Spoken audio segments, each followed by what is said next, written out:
you for being here at this press conference today. It shall be an extremely short press conference. I'll focus only on issues related to the elections, and I'll make a short statement, and then I'll take questions. So, Election Day, as you're all aware, was done in a manner that makes our entire country very proud. Guyanese across the 10 regions of Guyana have been able to openly, freely cast their votes in a peaceful manner, and every international observer group that has witnessed the polls in Guyana have concluded that the elections were peaceful and free and fair. The process, they concluded, was a transparent one. Although cumbersome in the count, but they recognize that that was because of the thoroughness of the process. The count was done openly and observed by the international and local observers, and it was done in the presence of the political agents from all the political parties, the polling agents. The statements of poll were all concluded and signed onto by the presiding officers and the polling agents for all the political parties. Those statements were immediately uploaded to GCOM's website and available to all Guyanese, unlike in the past. This was done all in a matter of hours. The process then continued. Using those statements of poll that were uploaded, the ROs and other GCOM officials, in the presence of all the political parties, tabulated the votes. They declared the results, and these declared results were signed onto by the parties' agents. Those results for all 10 regions are now in the public domain for all Guyanese to see. And we're just, maybe 2 days away from the conclusion of the elections. We didn't have to wait months and months and months to see those. So right now, everyone in Guyana has the declared results by the ROs, which are the official results by these ROs for all 10 regions. The tabulation of those results shows that the PPP Civic won a landslide in the 2025 elections. In 2020, the People's Progressive Party got 50.7% of the votes.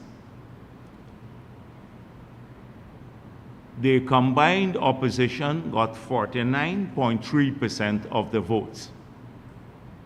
The difference was less than 1 percentage point. It was 0.3. of a percentage of a percent difference. Just 0.3.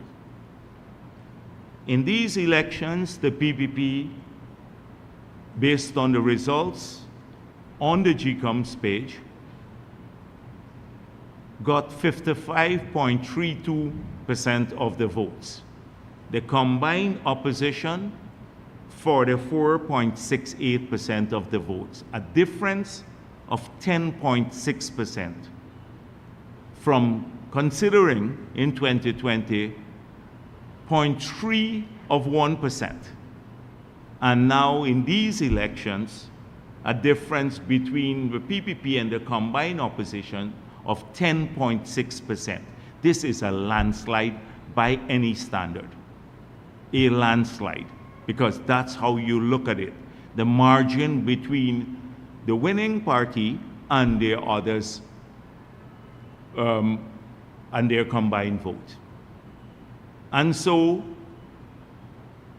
this result is not closed by any standard in the world, and especially considering 2020.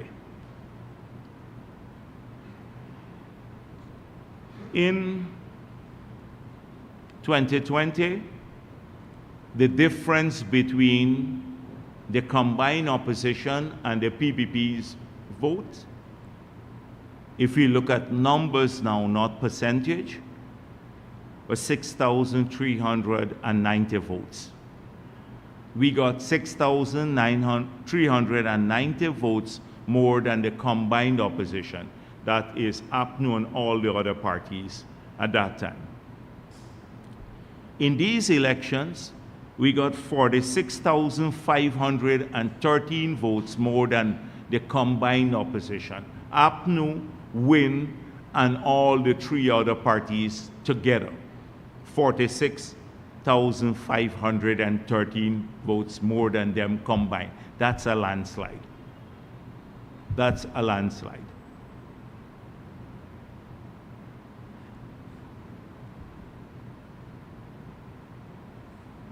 I'm going to come back to the results in a moment. I just wanted the country to understand this.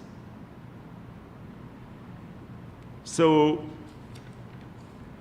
today, I wish to thank the supporters of the People's Progressive Party, Civic, who have come out in large numbers and supported our party. And the results that we have, these incredible results, are due to your support and your work. I want to particularly thank the grassroots workers of the party, the tens of thousands of workers who, without pay, carried the message of our party to the most remote corners of this country, to every community, to every group of persons, a positive message of a united Guyana, a prosperous Guyana, a party working for all of its people. They braved every condition. They work in friendly neighborhoods and neighborhoods that were not so friendly. But they were not deterred by any obstacle in their path. They carried that message. You saw them in the red t-shirts across Guyana going everywhere. And I want to, as General Secretary of the party, on behalf of the entire leadership of our party, thank those workers, the grassroots workers of this party. They made the difference in these elections. I want to thank the leaders of our party at every level who were in the field day and night, encouraging people, walking with them, setting up all of the arrangements that are so vital for a party to succeed in an elections. I want to also thank those responsible for logistics before the elections, during the elections, and after the elections. Because too often in a country, those people go unnoticed. So outside of the activists who were visibly seen on the streets carrying out the messages, coming to the rallies, the people who came to the rallies, there was an army of people who were working behind the scenes to bring people out to vote on election day, to cook the food to take to the polling agents. Many of them volunteered their vehicles to pick up people all day long. They were there as polling agents of the party. They stayed throughout the whole day. They stayed through the count. They followed the boxes. They ensured that the boxes were escorted safely to different places in the country where they should be. And today I want to also thank them for the work that they did to ensure this massive victory. On behalf of President Ali particularly, I wish to, outside of the People's Progressive Party, but on his behalf personally, I wish to thank all of them. The GCOM conducted these elections with a great deal of efficiency. There were lots of rumors before the elections about GCOM's capability. Every international observer group spoke of the manner in which the elections were conducted, the quality of the staff, the helpfulness of the staff, the professionalism of the GCOM staff, their adherence to procedures to ensure the transparency of the vote. And we saw it, we witnessed it, and we should give appreciation to the leadership of GCOM, to the staff of GCOM, and to the thousands of people that they hired and trained to conduct these elections. The police force and the security forces of Guyana were also out there in major numbers, and they kept our country peaceful. They dealt with any attempt or the minor attempts to disrupt the poll in a very professional way. They were subjected to all sorts of provocations and rumors and lies throughout the course of the day, but their professionalism was very evident. And I want to thank them also for keeping our country safe on election day and allowing the voters of this country to freely and openly cast their ballots. And I urge them to continue to be vigilant against those who may want to be disruptive as we wind down the process, which would soon result in President Ali being sworn in for a second term. There would be an appropriate time, I want to say that to our activists, for the appreciation of their work to be properly celebrated. I know many of our supporters across Guyana, they're very excited and they want to celebrate, and they have a right to celebrate, and they must do so in a manner that is not triumphalist, because we're working for all of Guyana. But I don't see any harm in you celebrating the great outcome that your party has achieved. And so this brings me to the continued attempt by some not to want to accept the results of the elections and their infantile antics to delay the inevitable. So I saw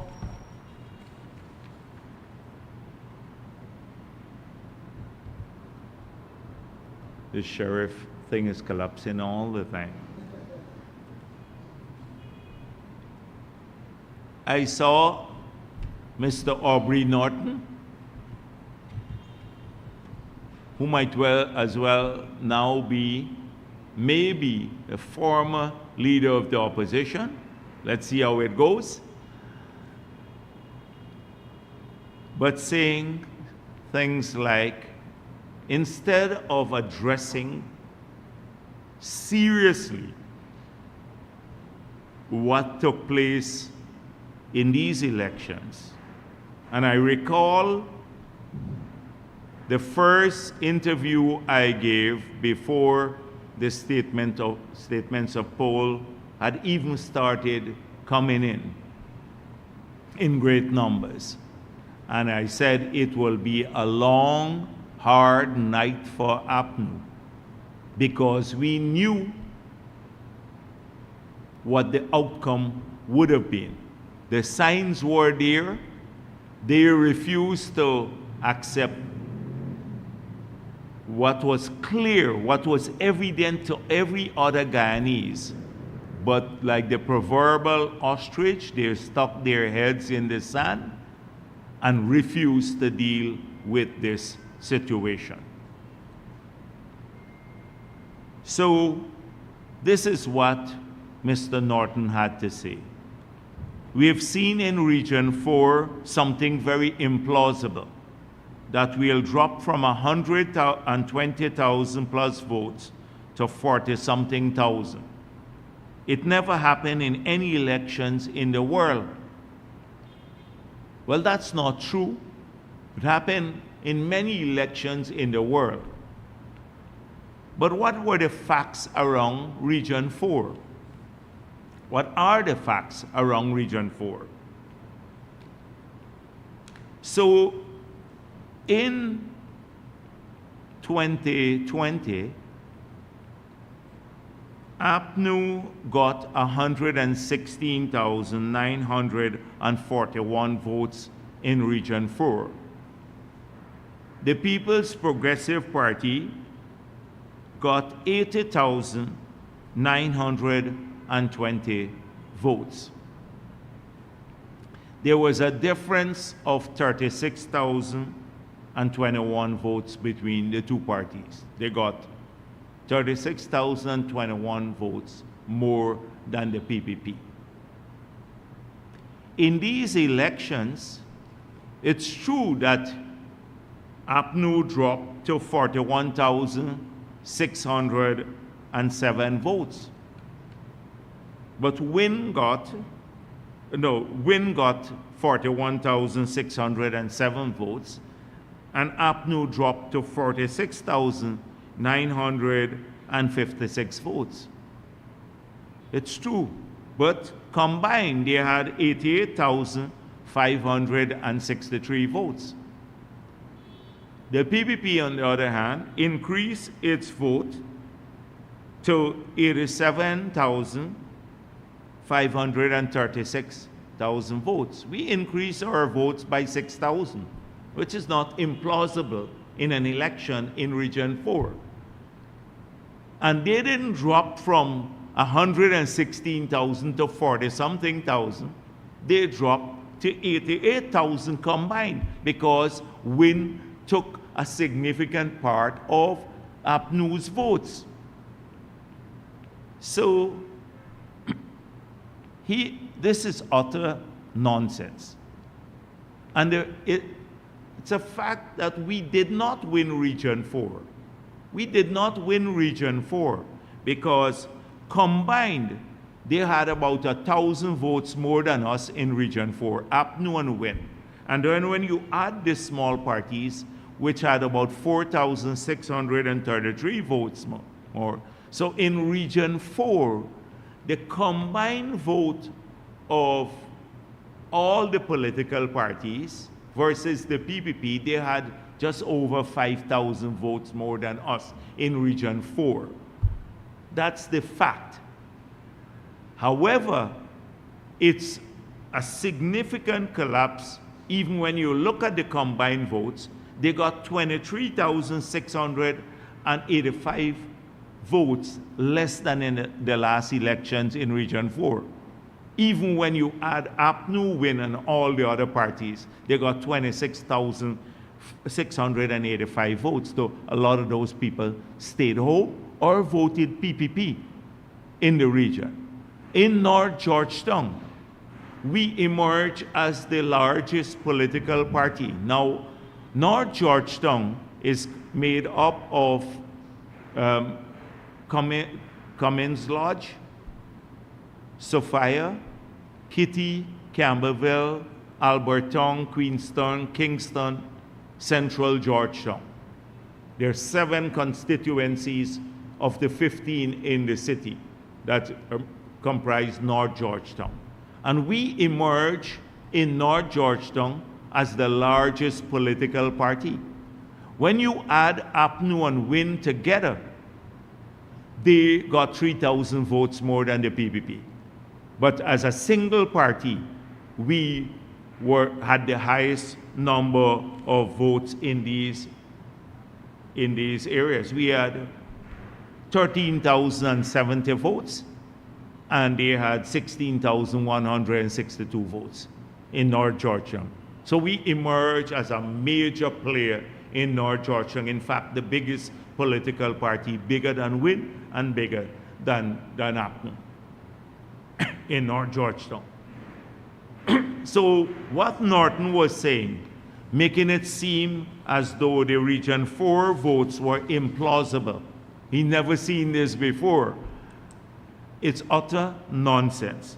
Also in Region 10, we moved from complete domination of the region to having lost the region, something we have never seen in this country. Well, we've seen this before in this country. So the PPP moved up in Region 10 from about 13% of the votes in the last elections to just under 20%, about 20% of the votes in these elections in Region 10. And then WIN took their support. WIN took their support. So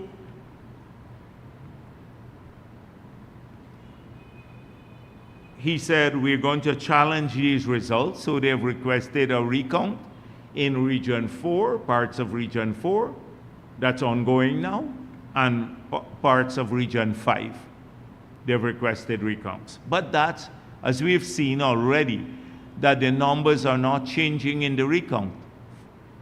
That because the process was so diligent, or that you're not going to have major changes. Maybe a couple of votes here or there. One was rejected. One was close to the cup and didn't get counted, but should be counted because the voter's intention is clear. That would change. But you're not going to see maybe a swing of more than maybe a few votes in the recount. That's not going to change the results. But it's the delay, the inevitable. And for him to come to the realization that the APNU had a failed political strategy. Failed political strategy. On the other hand, Azruddin Mohammed, so everything was propitious for him. They said this was a 3 months long political party. This was not 3 months. This was several years of working. This was the same man who did an interview with the enabling newspaper Stabroek News and said, people used to call me president from 2020. That I was born to be president.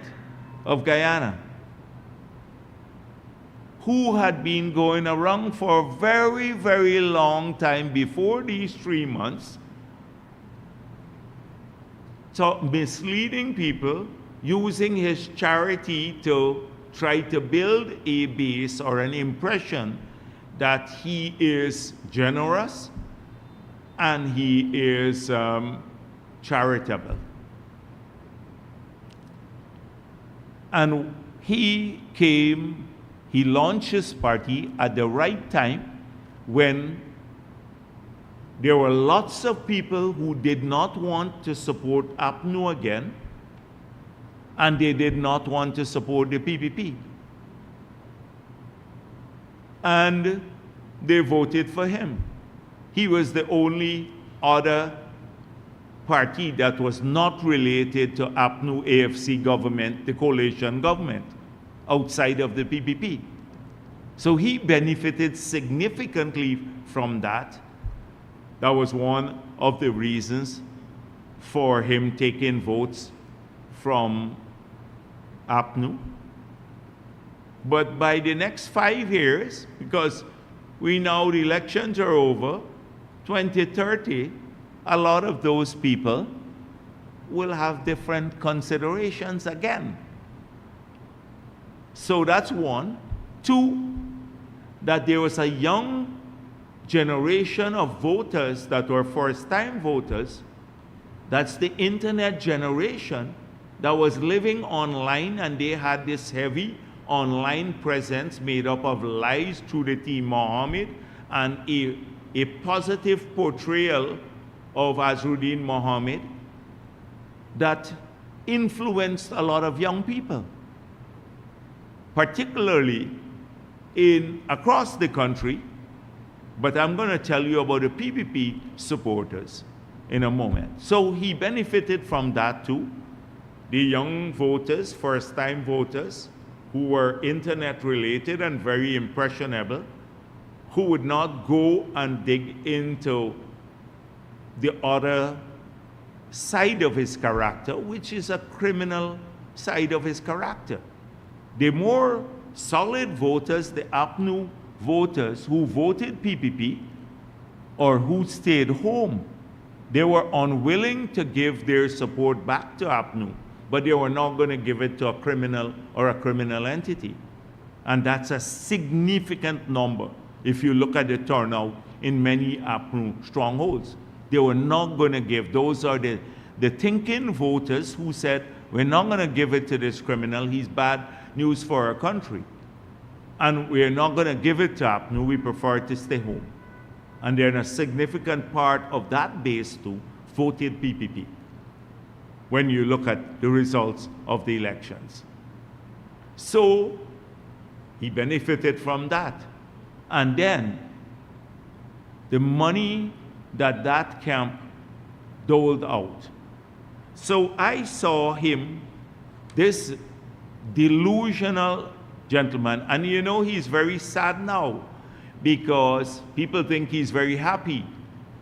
He's very sad because he was delusional. He said, I'm going to be president because I did a survey of 80,000 people and 65% said they're voting for me. I'll be president. You recall that? He actually said that.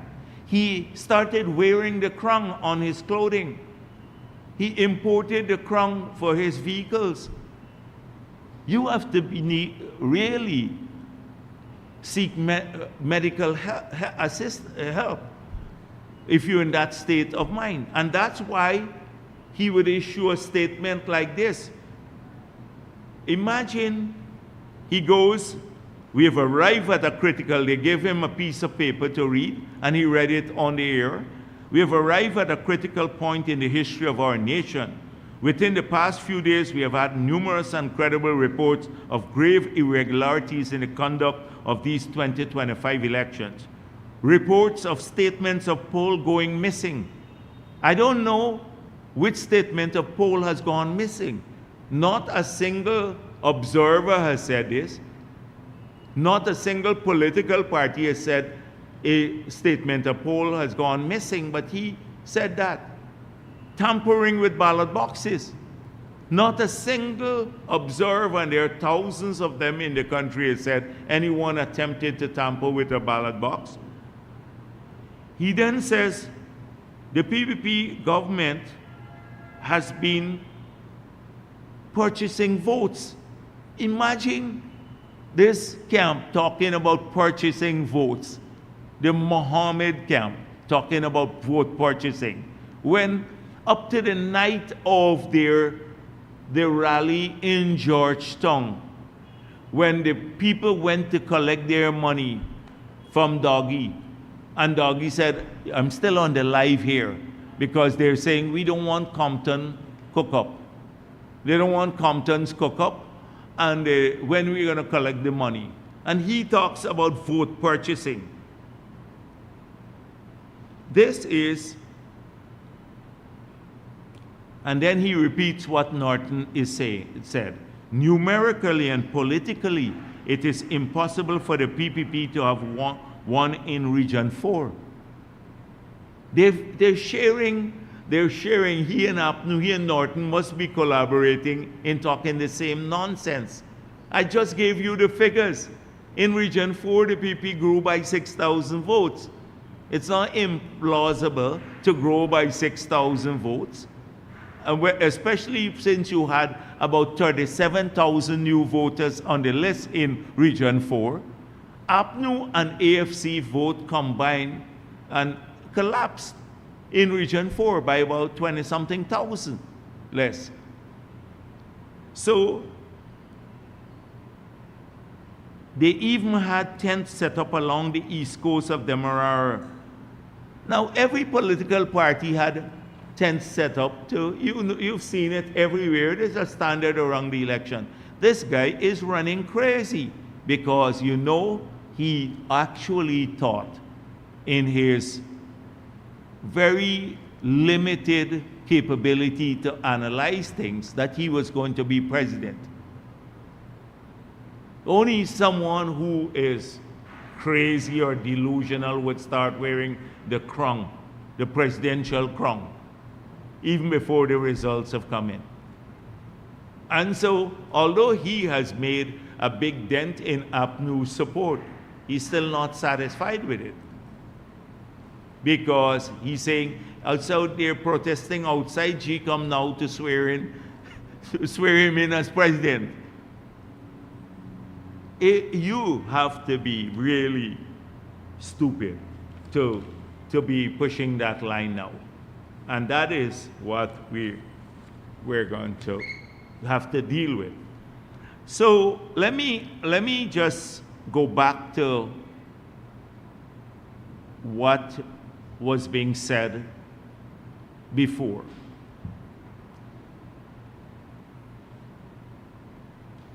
Let me play something for you. So on nomination day, because we've said this a million times everywhere, on nomination day, when we came out of presenting our list for the 2025 elections, our list of candidates, there were several media houses represented there. And many political parties gave interviews. And I was asked about the Mohammeds and him,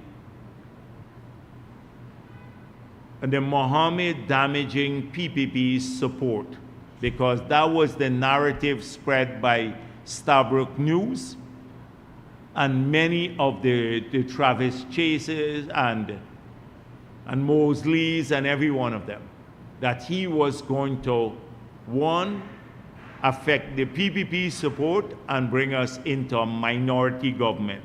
Since then, they started with the minority government. And this is what I had to say. APNU has to worry more about the Mohammeds than the People's Progressive Party. And that's what I said there. APNU had to worry more about the Mohammeds than the People's Progressive Party. It was true. We saw the signs. We knew it.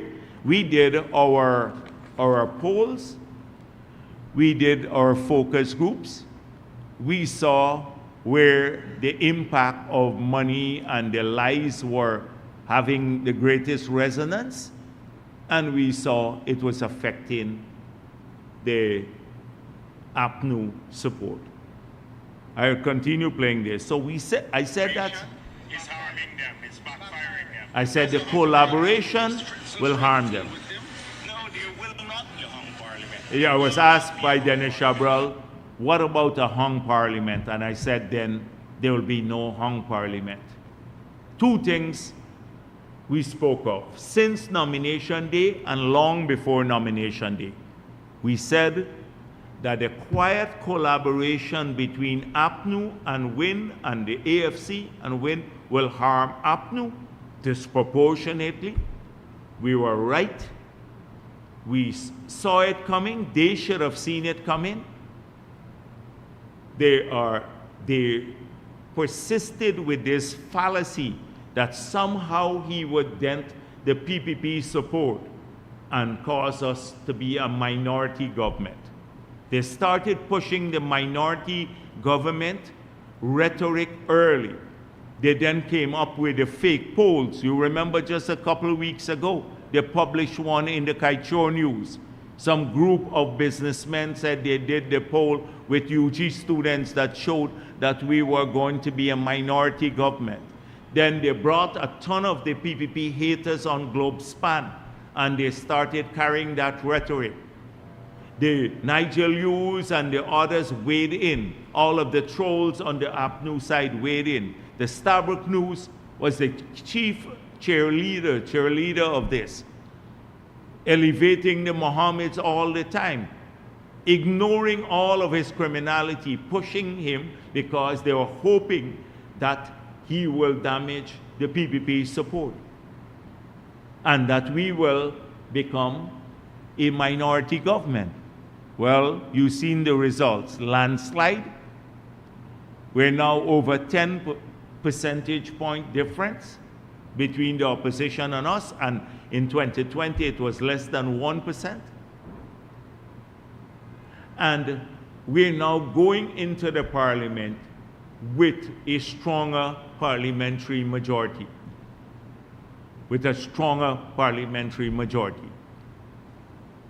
And so we recognize all of this. Before, we knew that they were going to collaborate. The media in Guyana, there are elements of the media, and that's why when the EU talks about independent media, I hope they don't mention Starbuck News or Melly Mel, like, because they were meeting with them all the time, and these extremists. And I saw in the EU thing that government officials were harassing the independent media. I don't know where that came from. They mentioned that in the EU report. It was all a fallacy. They were all working. There were many people in the media who were working for the Mohammeds, collecting money from them. Some reporters too. Reporters were working. And guess who? They thought they were harming the PPP, because many of them are PPP haters. They were working there. Look what they did. It's APNU. APNU suffered the consequences. We're back in government with a bigger majority than before. And by 2030, it will be even bigger. By 2030, it will be even bigger. And so it would be interesting to look at the so-called reporters now in the independent media, how they covered up all of the criminalities of the Mohammeds. All of their criminality. They allowed mediocrity to pass off as politics or erudition.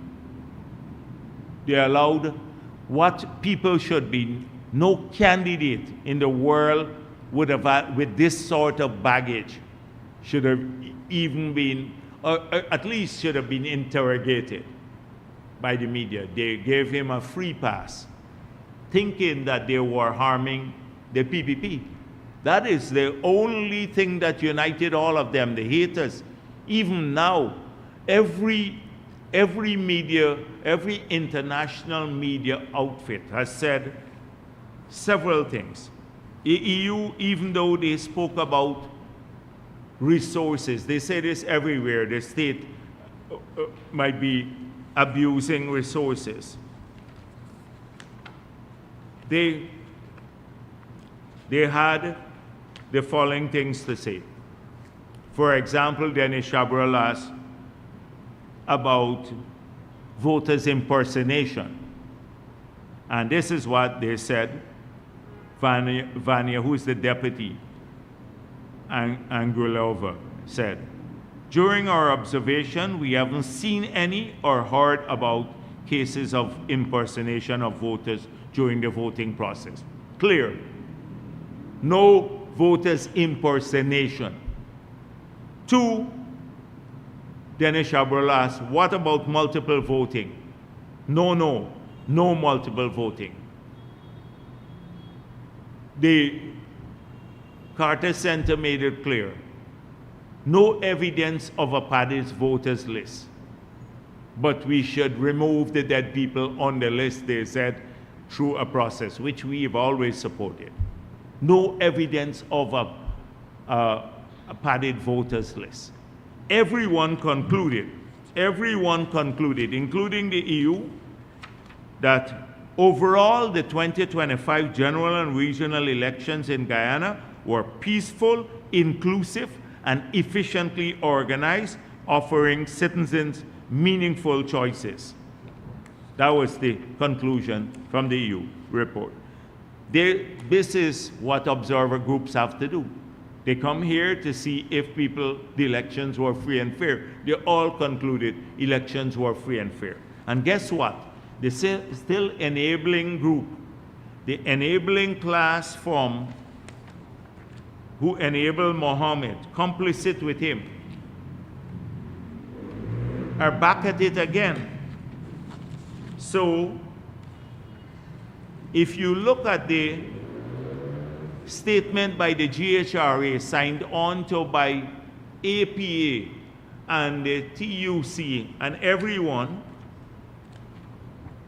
they now said that, that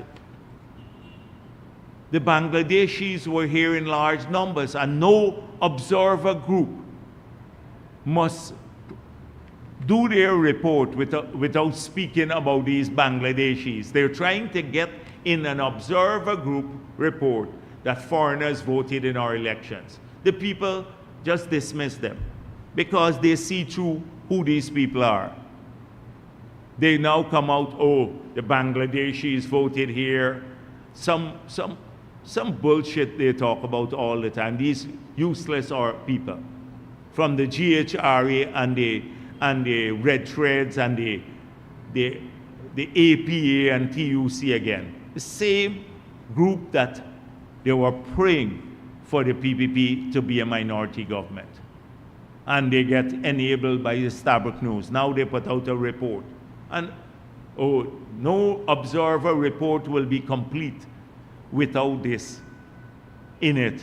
They're telling what the observers must say. And when asked about it, Jason Carter made it clear. Since 1966 Constitution, Commonwealth citizens can vote in Guyana. Since the 1966 Constitution, that never got changed. Since 1966 it was there. In the 1980 Constitution it was there, and with all the constitutional changes. And how come they don't complain about anyone else, Trinidadians who are here, who also can vote after a year in Guyana, because that's part of our constitution, or Jamaicans, or anyone else, or Nigerians who voted in large numbers in the last elections, who are here as Commonwealth citizens, or Ghanaians. How come it's only Bangladeshi? It's racist also, making it look, oh, they voted for PPP. What if Mohammed paid them to vote? So it's pure nonsense. This is what they will come up with. These sour, hostile people who enabled the Mohammeds. It was a collective effort. This was not a 3-month-long political party. Started a long time ago to save him from accountability. Well, no parliamentarian has immunity, and that is what I think he's worried about. President has immunity. That's why he wants to be sworn in now as president. He's protesting out there to be sworn in as president. He was wearing the crown. He imported the crown to put on his vehicle. He's hoping for immunity. No parliamentarian has immunity from fraud and electoral, and not electoral, but criminal behavior. So that doesn't give him what he wanted. This is it. And APNU just needs to really start. Norton, this is the guy who says he taught political science at the university. He was teaching political science and he didn't understand the first basic thing is to make sure that you don't enable someone to cannibalize your support through a series of lies. All of the APNU trolls who were cussing the PPP, APNU got them to support the Mohammeds because they were thinking that they were supporting a movement to bring us with a reduced majority in parliament into a minority government. So those were the people who had access to your base, the same trolls and the influencers who were supporting the Mohammeds, some of them were paid by the Mohammeds, and then others were, APNU and AFC said, please support him because he's going to help the PPP, bring down the PPP. Well, you have the results here today. You'd have many sleepless nights to take Burnham's party and reduce it to what it is today. The APNU. This is what Norton has done with his leadership. And he keeps saying, he's collaborating with them now in the opposition. I saw a couple of days he's having discussion with the other parties in the opposition. I don't know what discussion about. You just need to focus on getting back your supporters. And you need a long hours and days of introspection. We warned them publicly. We did. You heard it. You heard it for yourself. I played it for you. We said it over and over. I said it many, many times here because we saw what was happening. Anybody with a modicum of sense would have seen this happening.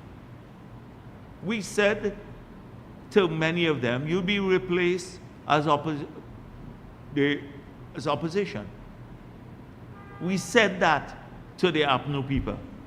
Oh, they said, oh, you're all afraid. You're afraid. Well,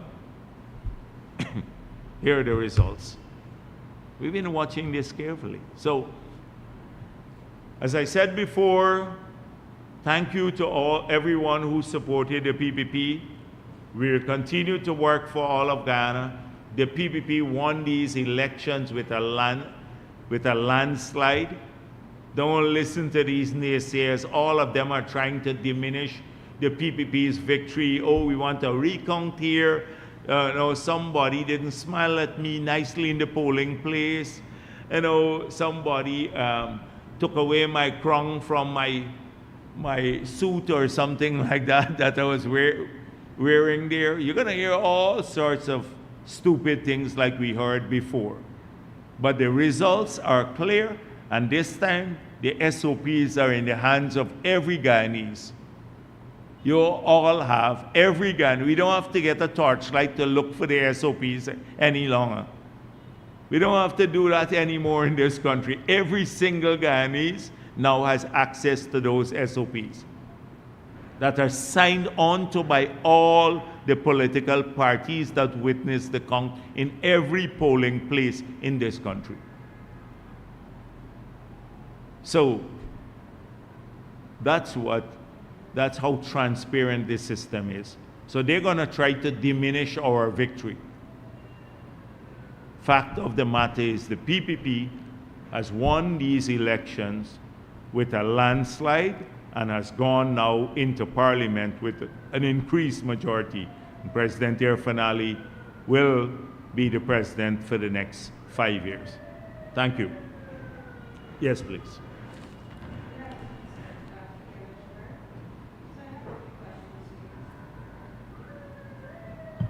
And Kiana Wilberg, I have a few questions for you. Given the PPP's success in the Region 4 district, what aspect of your political strategy do you think resonated well with the 7,000 extra voters that you secured to gain the edge in this particular district? So let me tell you, in many parts of the country, there are many Afro-Ghanese who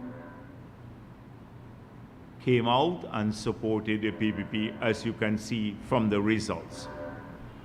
In New Amsterdam, we emerged as the largest political party in New Amsterdam. We got, as a single party, more votes than APNU, and we got more votes than WIN as a single political party.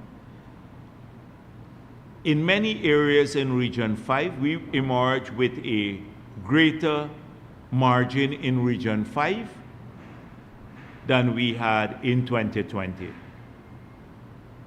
Many Afro-Ghanese there voted for the PPP too. And we had, as you are aware by now, I spoke of it, it's no secret. I want to thank these people too. I forgot about them. The hundreds of people who were manning in Freedom House the telephone lines and who worked in Freedom House here throughout the period. I want to thank them. And there was another group of very dedicated Guyanese who made 80,000 calls to people. And they talked to them. And a lot of those people said, we're going to be supportive of the PPP in many areas that are traditionally not been sympathetic to us. The numbers were unbelievably good. And I realize now what a lot of those people meant. A lot of them just decided their support to us meant they were not going to support APNU. They just stayed home. So some came out and actually did support, and others stayed home. I think this happened in South Georgetown, where we made lots of calls to people's homes. A lot of people said, yeah, we support it, we like what you're doing and stuff like that, but they did not come out to vote for us, but they did not give APNU or WIN their support. That's the group of Guyanese who you don't see them, and there are many Afro-Guyanese in that group too, and others came out. The Indo-Guyanese support was very, very strong, very, very strong, and in the Amerindian communities too, contrary to this belief that we're going to lose large numbers of Amerindian votes, we, in Region 1, we still won the region in a major way, but close to 60% of the votes. Our margin fell there a little bit. In Region 9, we increased our votes significantly from about 57% to 64, 65% in Region 9. That was a huge, we won about nearly 10,000 of the 15,000 votes there. That in Region 8, we increased from about 43% of the votes to about 49.8% of the votes, nearly 50% of the votes. So we increased in Region 8 too. In Region 7, we just around the same. We had 38% of the votes. We have around the same, about 35 to 38 when the numbers are in. So contrary to the public belief that they were going to damage us in these regions, didn't happen, did not happen, because we were working the ground too. And there was this belief that they were making, in Region 10, I told you already, our support went up from 13% to 20%. In Region 4, it went up. In Region 5, it went up. So these were very, very favorable results for the People's Progressive Party. And we managed even Region 6. In spite of the high rate of migration in Region 6, we managed to get around the 41,000 votes back that we got in the last elections. And you had a high rate of migration out of Region 6 in the first few years, mainly in PPP support areas. We found a lot of the homes were empty, etc. So overall, was good. I lost track. I haven't slept for days, so I lost track of your question again. No problem. What I was was it? asking you, what aspect of your political strategy do you think really resonated with the voter? Because we carried a positive message, bringing our people together. We're the only party that was not engaged in divisive rhetoric. APNU was engaged totally in that, immersed in that. WIN was playing the victim, doling out money, preying on young people. Young people, that was all they were doing. They didn't outline a clear strategy. People liked the fact that we outlined a plan to work for all Guyana, that we had a clear, defined, sustainable plan. They liked the fact that we had capable leadership. They know from tomorrow or from today, we're working back that they can trust capable leadership. You don't have to take chances with a person who can't read a slip of paper, and much less, and that's a sad thing in our parliament, but it will be fun, but it's sad in the parliament to watch some of the flotsams that will float in there. But it would be an interesting parliament. I think I'm going to go more often. So people like that. People like that about us, and they also like the fact that we are a party that delivers on its promises. And that, I attribute the electoral success to that. And then good ground organization. A political party runs on how well it, not just campaigns, but its ground logistics, how well it can put that together. And we had, as I said before, thousands of ordinary people contributing to the campaign, from making calls, taking calls, preparing the documents, preparing food, walking around, sharing the flyers, all of that sort of thing. We were a cohesive, happy unit. People saw that in our faces when we campaigned. We're not sour like some of the other parties. Second question.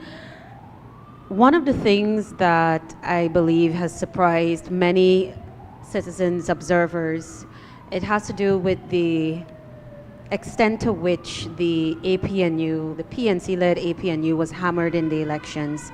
Some people expected that it would have returned as the main opposition at the very least, but the extent to which they've been battered has been eye-opening.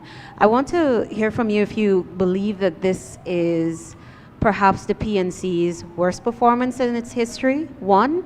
Two, do you think that they can make a comeback from this, maybe by 2030?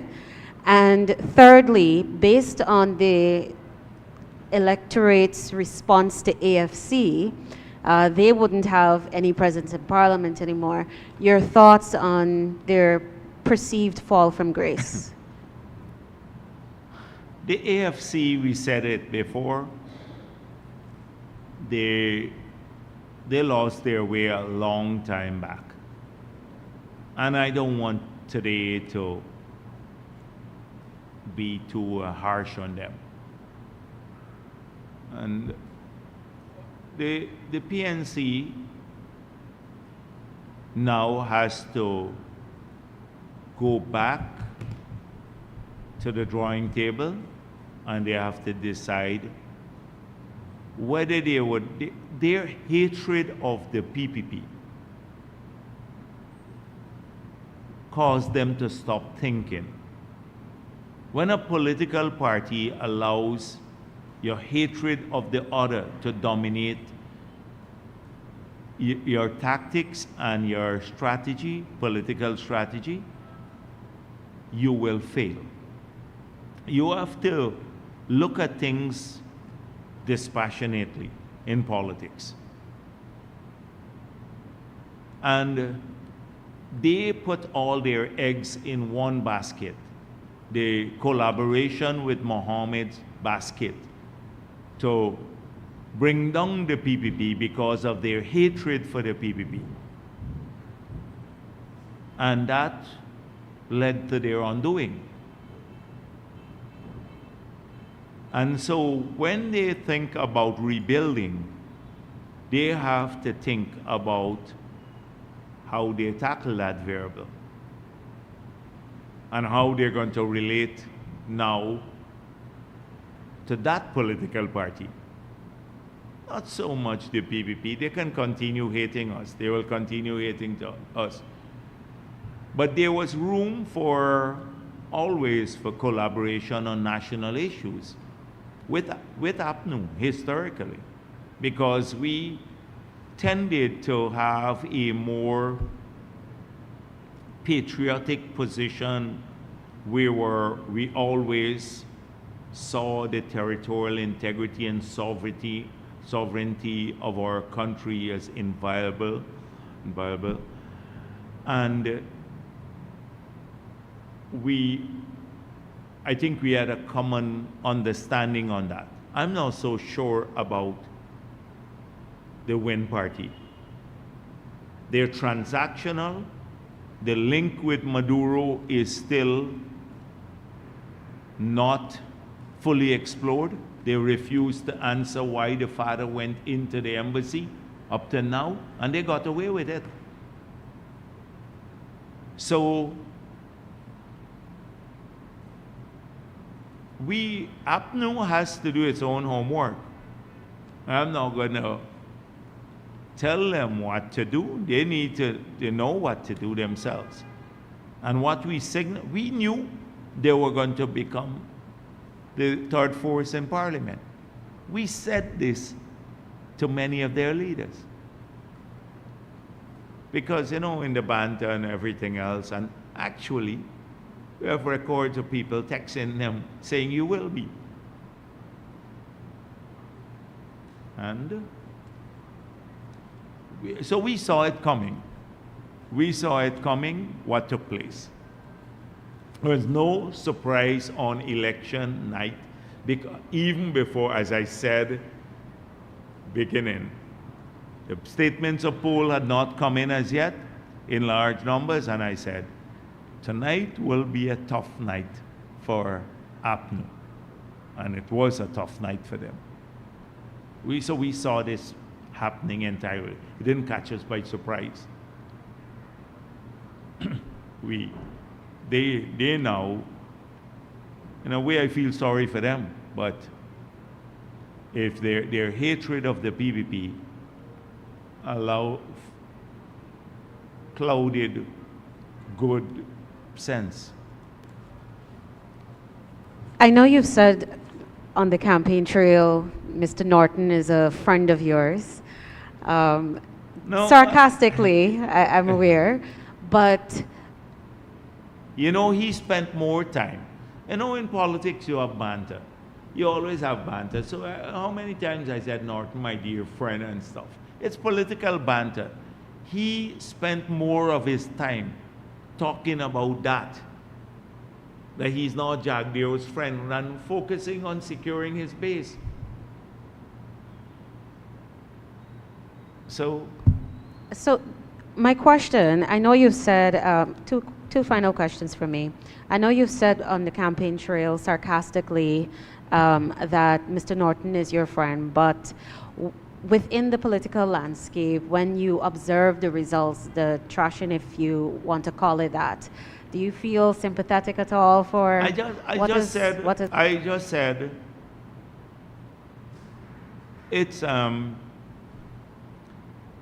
it's a sad day for the PNC. It's a very sad day for the PNC. And I'm sure that the people who came to the PPP must now be saying, thank God, all of the people who were vilified,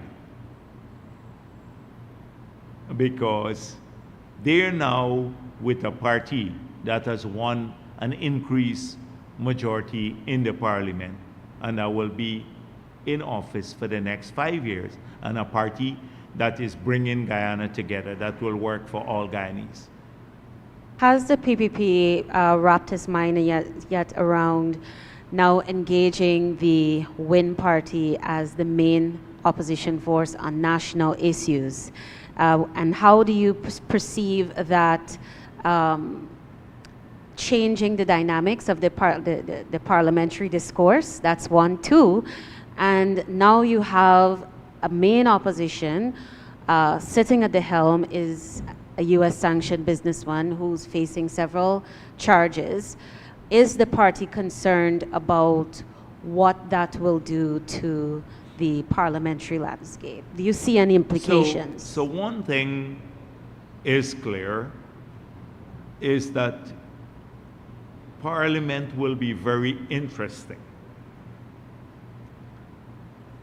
And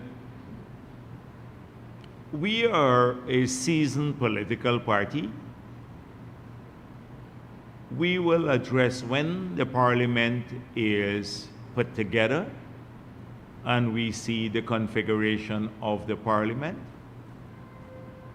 we will decide on our strategy at that time. Right now, President Ali has to be sworn in, and Parliament will be convened sometime in the future, and we'll address that matter at that time. But the point that I made before still stands, that if any individual feels that a parliamentary position will cause them to avoid accountability for criminal acts, then that parliamentarian is suffering from a severe case of delusion. First of all, our parliament doesn't offer, as I said before, immunity to parliamentarians from criminal acts.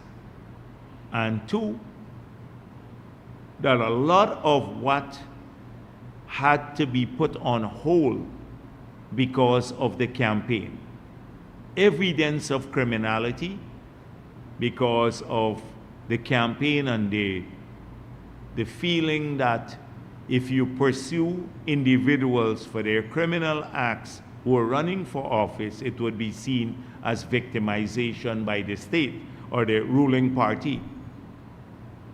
That no longer applies. The elections are over.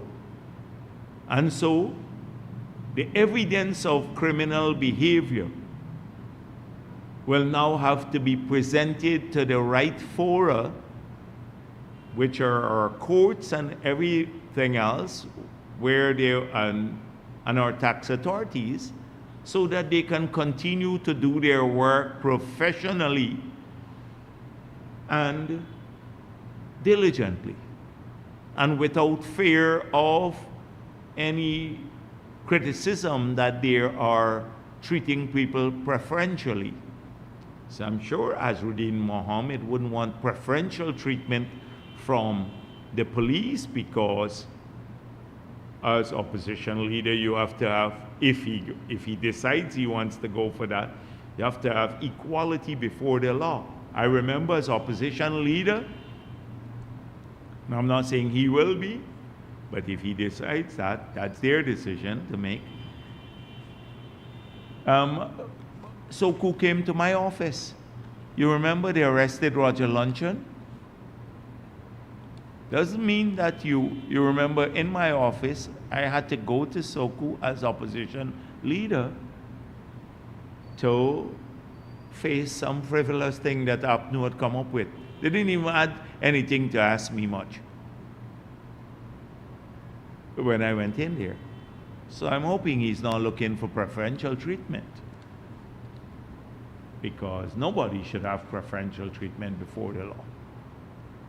So, but those are early days. These are early days, as yet. These are early days.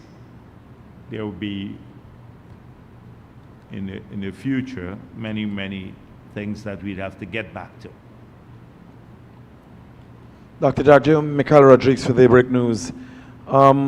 So far, requests have been made by opposition parties for recounts in 2 to 3 regions, covering about 391 boxes. That started this morning at about 7:30. So far, only 66 boxes have been completed, and some 25 being looked at presently. Are you satisfied with the process presently? And at that rate, what time do you think the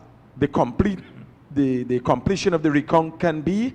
And at what time can Guyanese expect the much needed swearing in of, and much expected swearing in of Mohamed Irfan Ali, after which the celebrations will commence? Well, I think by now, every Guyanese knows the results of the elections.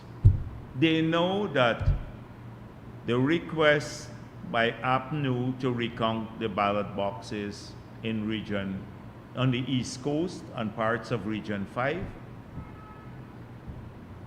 is just another attempt to delay the inevitable.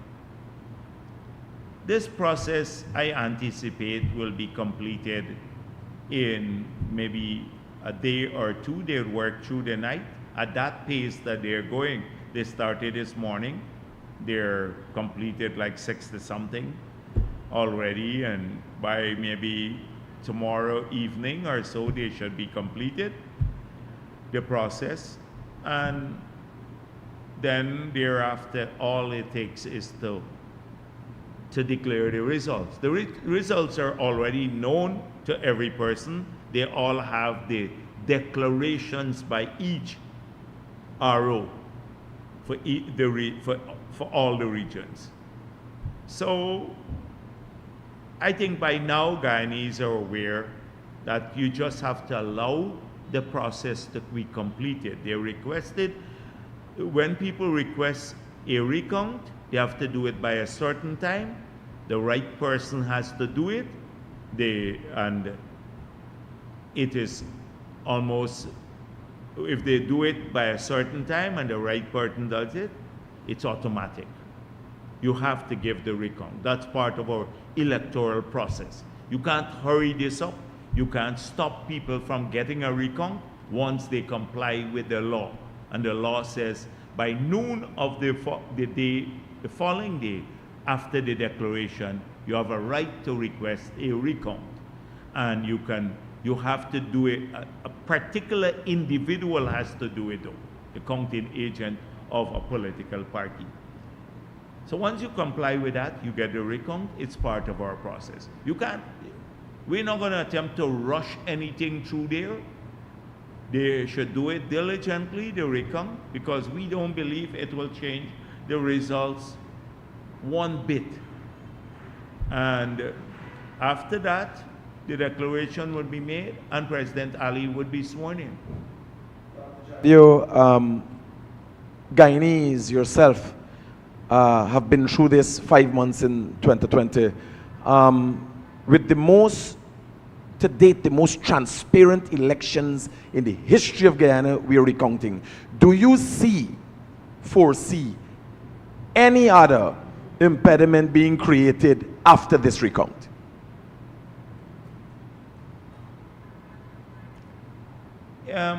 The thing is that, okay, after the recount, they can decide they want to go to the court, but I don't see that as a viable option for them to.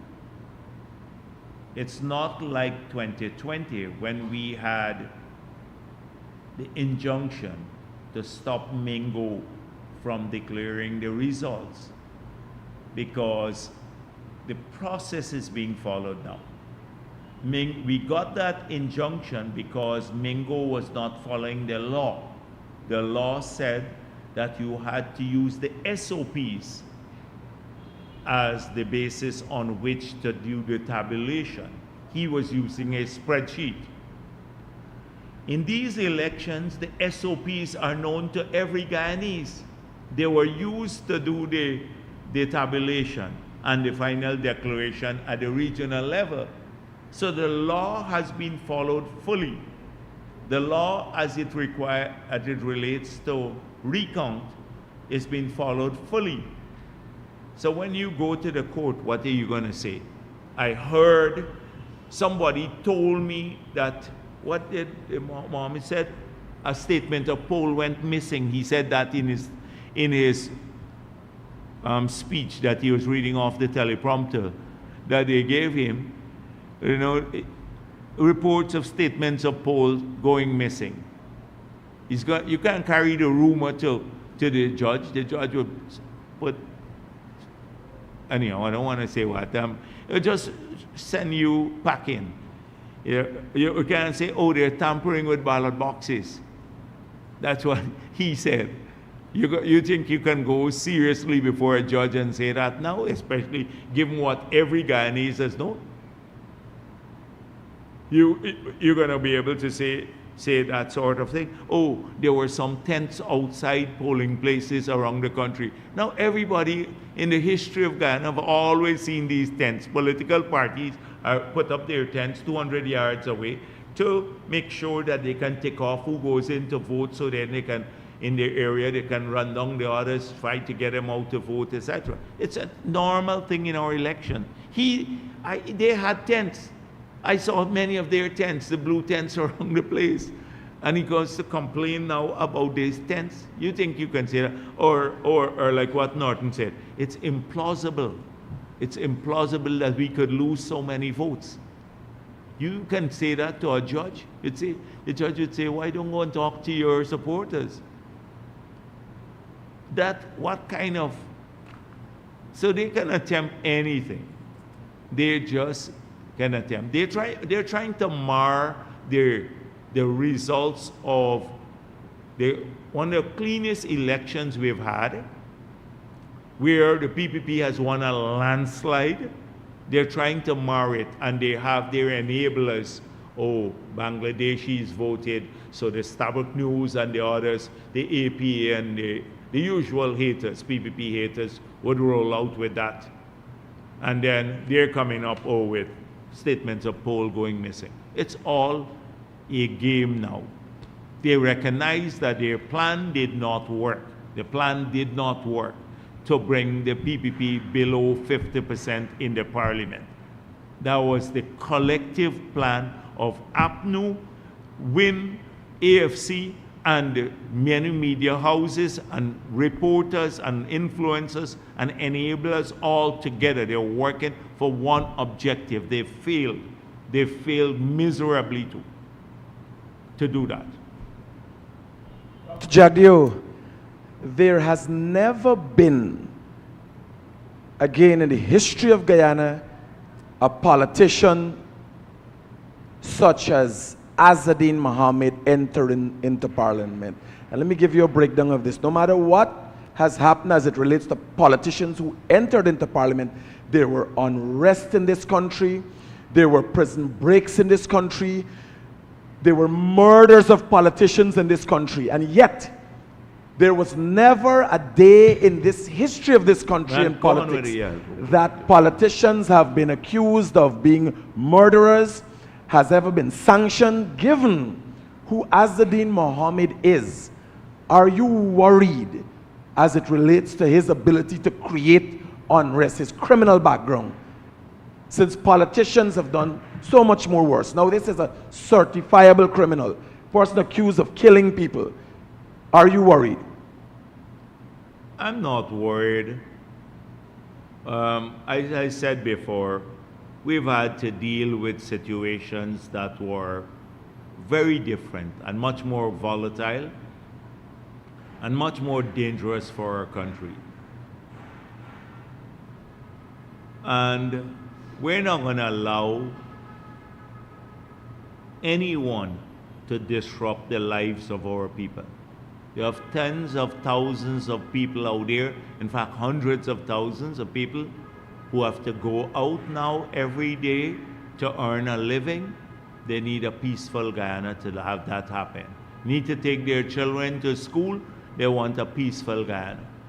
They want to make sure that they can go out and enjoy leisure activity peacefully, safely, and we're taking that responsibility as a government seriously.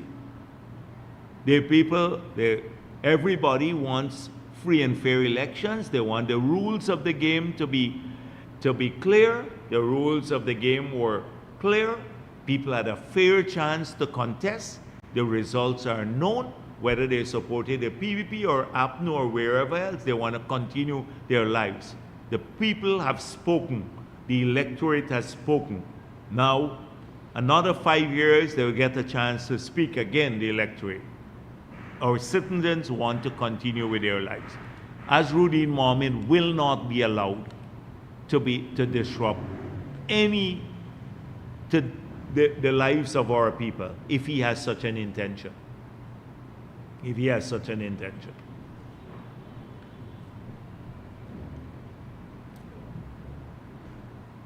Joe Biden, CN News.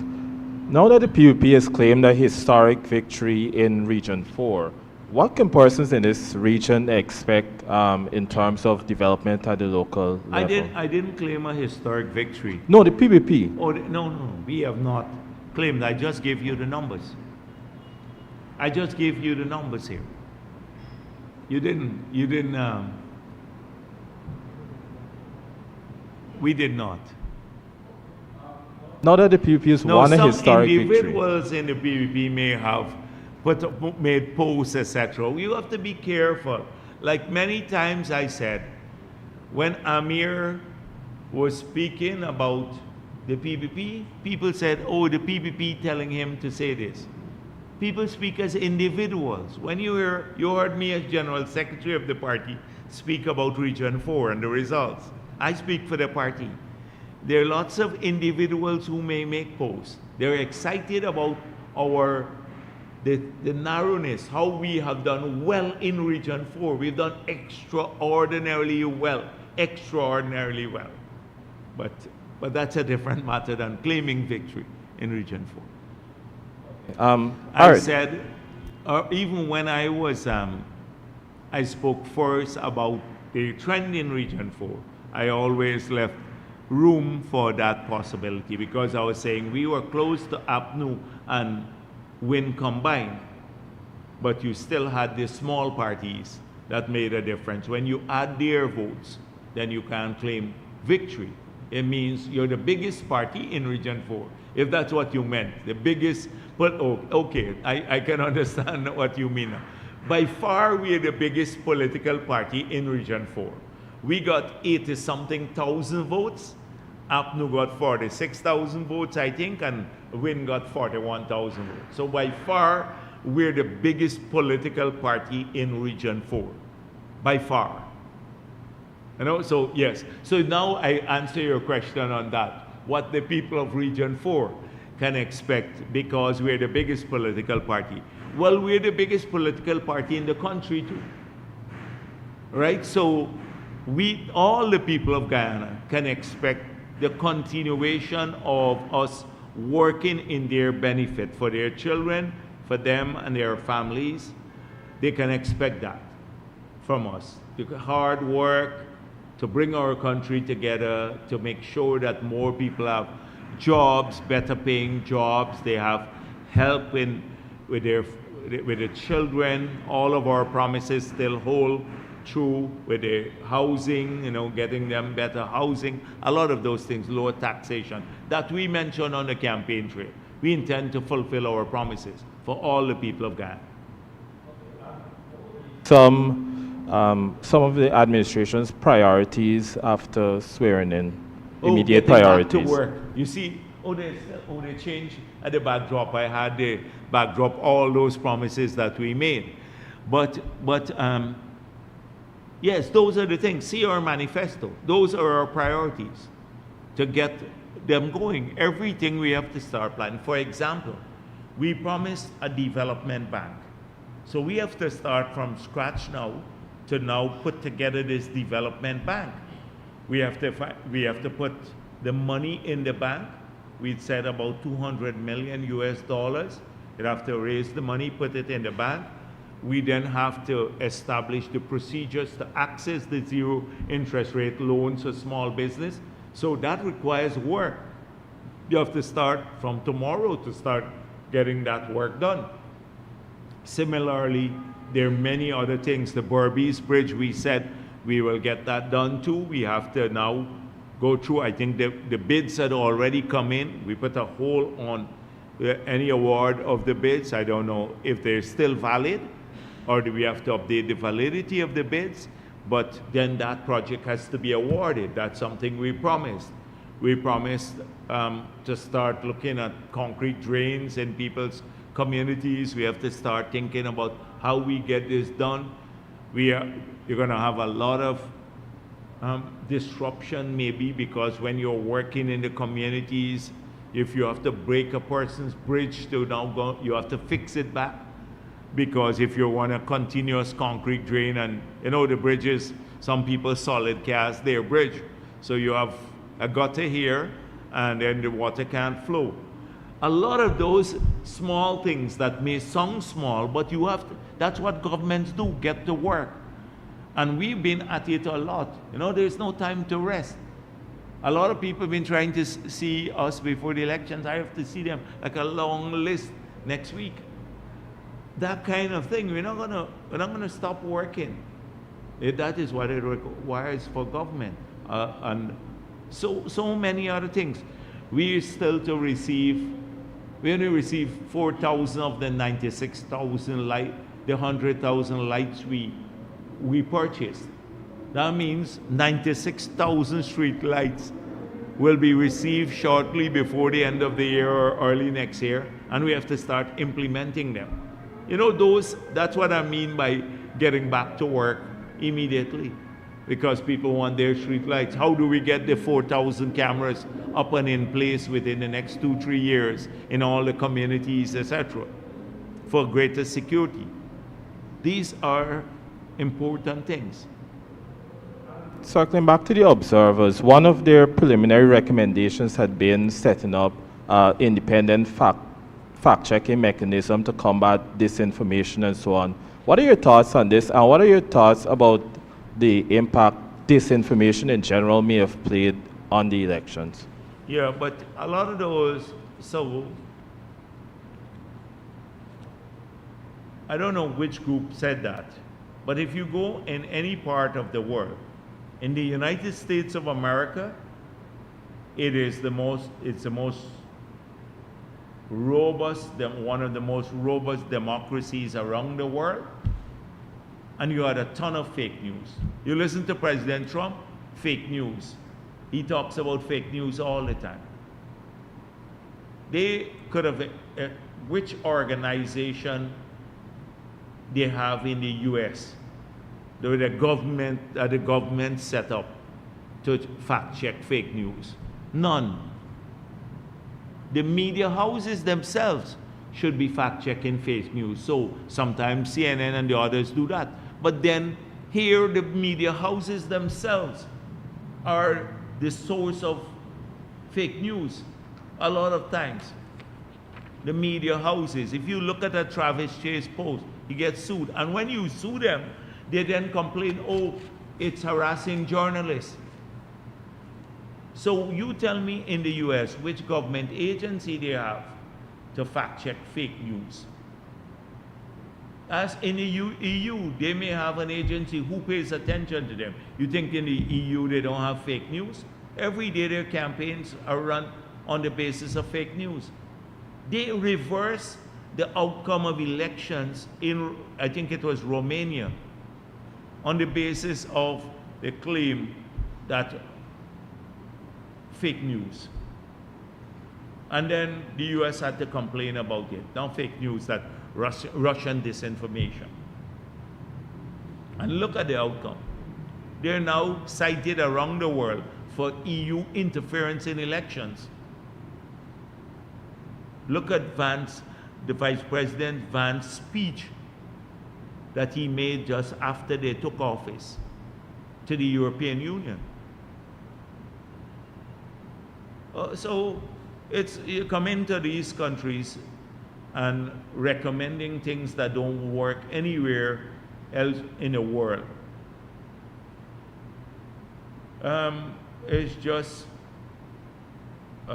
for me, it's not, I just see them in the reports and they mean very little to me. The key thing is the free and fair elections.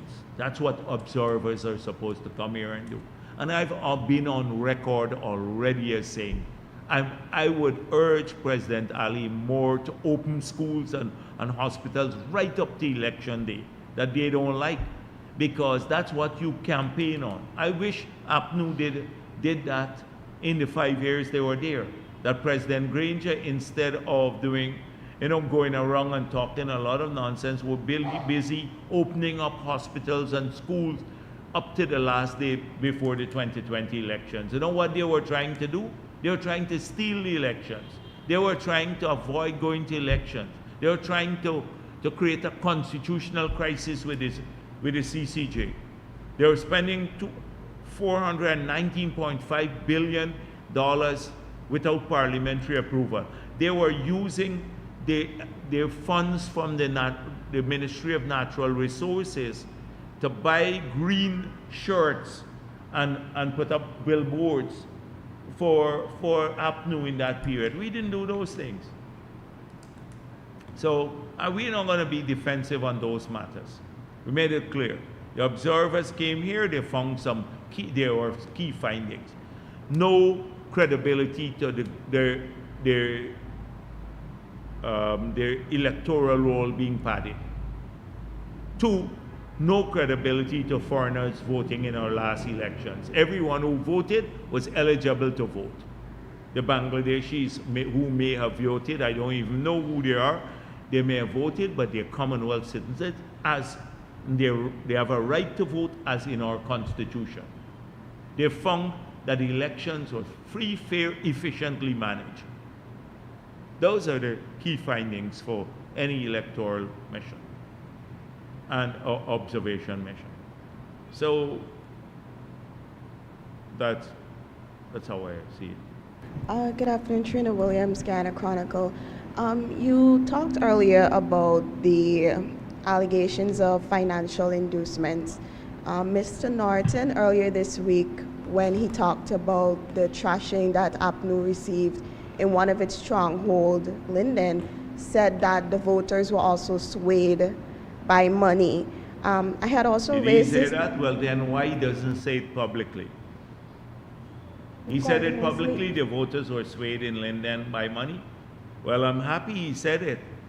So they should ask him, who paid the money?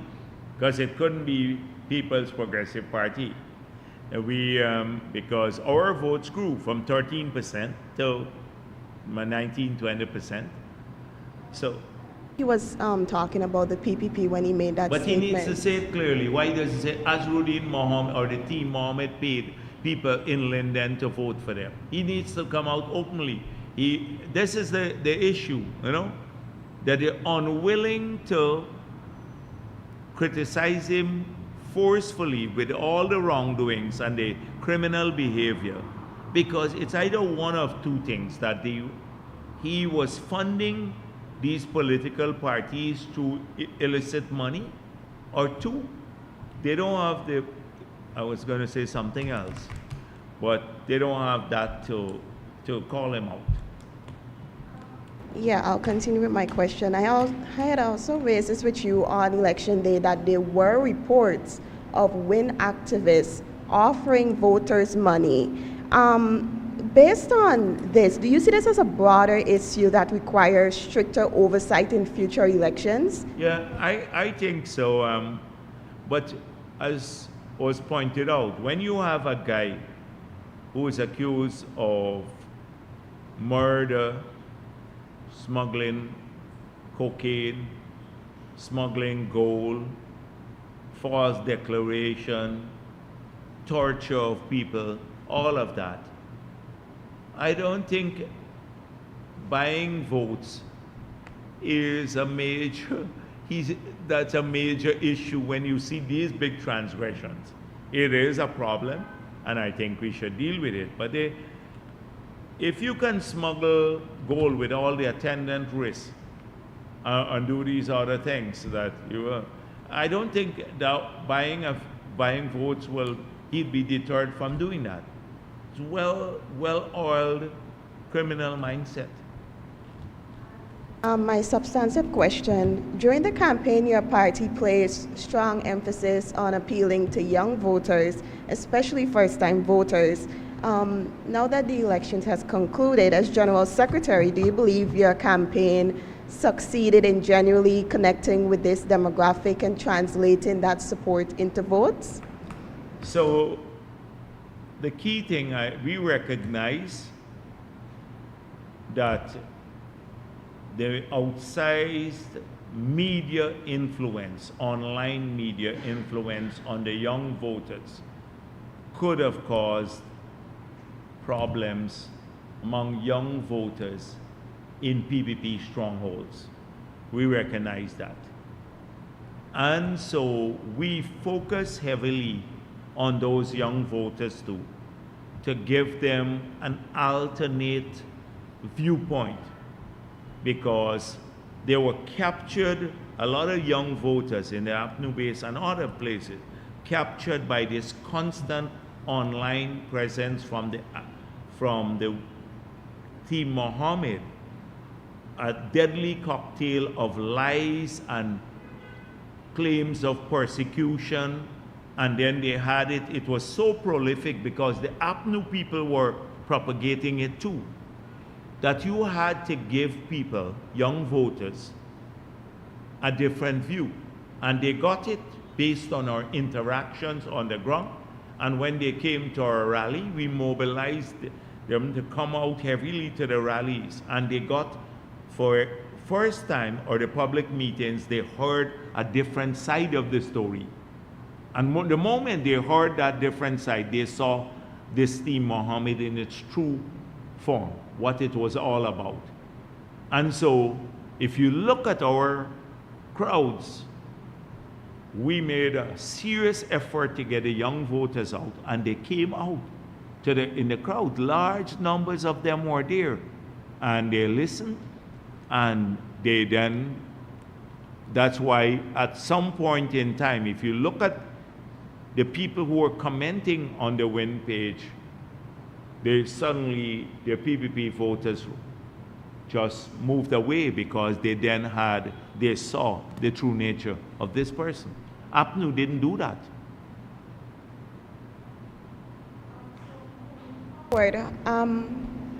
How does your party plan to continue engaging young people, especially in the faces, what you just mentioned, these social media optics and lies? So you have to use social media, but we're trying to get the young person to focus on their own lives and to develop an awareness of this situation where they would be bombarded by a ton of information, and they have to navigate choices. And you do that by education, more education. So we made it clear, unlimited number of scholarships. We made it clear we want to give people more skills. So if you educate the young voter, if you get them caught up in a virtuous cycle now of education, good paying job, getting a house lot, building a home, starting a family, buying a vehicle, recreation in their communities, good citizen through their civic education. That is, they would have getting the churches and the temples and the mosques to work with them, creating a new value system. Then our young people could have productive lives. That's the virtuous circle that we're trying to create and suck people into. APNU is not doing that. They're trying to take you into a vicious circle of racism and, oh, you're victims. And when they're saying basically, be short term, collect 100,000 or 50,000, collect a slasher, and then vote for me. Nothing beyond that. There's, how many people they paid in a lot of the Amerindian communities elsewhere? They gave them large sums of money to influence others, just handed money to them. Up to 2 days ago, a man said to me, one of the guys collected $5 million for them for his community. I don't know if he paid out all, but he went around giving money to people like $10,000 each and stuff. And those people will have the most to lose, because after the 10,000 goes, just assume he had won. He didn't win, so, but just assume they would have had the most to lose. So thank you very much. Thank you for being here.